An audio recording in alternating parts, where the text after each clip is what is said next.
Sa araw-araw na buhay, mahalaga ang impormasyon, lalo na pagdating sa klima. Simple, malinaw at madaling ma-access na impormasyon ang kailangan natin. Pero paano nga ba kapag ang mga impormasyon tungkol sa panahon ay hindi natin maintindihan? Kapag ang impormasyon tungkol sa klima ay mahirap intindihin or kulang sa detalye, mahirap gumawa ng tamang aksyon at desisyon.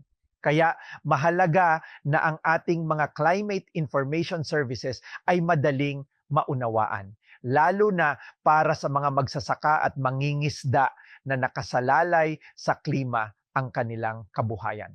Tatlong simpleng hakbang ang makakatulong para maging epektibo ang pagpapaliwanag ng mga komplikadong bagay tulad ng climate information sa mga hindi eksperto. Una, translation. Iwasan ng komplikadong termino. Halimbawa, imbis na sabihing above normal rainfall, sabihin na lang mas maraming ulan kaysa karaniwan. Maghahanda tayo sa posibleng pagbaha. Sa ganitong paraan, madali itong maiintindihan ng lahat. Pangalawa, humanization. Mas naiintindihan ng mga tao ang impormasyon kapag ito ay iniuugnay sa totoong buhay. Halimbawa, ikwento natin kung paano naapektuhan na ang isang mangingisda dahil sa malalakas na bagyo kaysa puro datos o numero lang. Pangatlo, visualization. Gamitin ang mga larawan, simpleng graphs at infographics para ipakita kung ano ang epekto ng mga bagyo, tagtuyot o pagbaha. Kung wala tayong access sa internet, pwede tayong gumamit ng comics, mga bulletin boards sa barangay at radyo. Ang mahalaga ay mahanap ang tamang paraan para ang impormasyon ay madaling makuha at naiintindihan ng komunidad sa tamang oras. Mas simple, mas epektibo. Kapag ang impormasyon ay malinaw at napapanahon, makakatulong ito upang makagawa ng tamang hakbang at mga plano.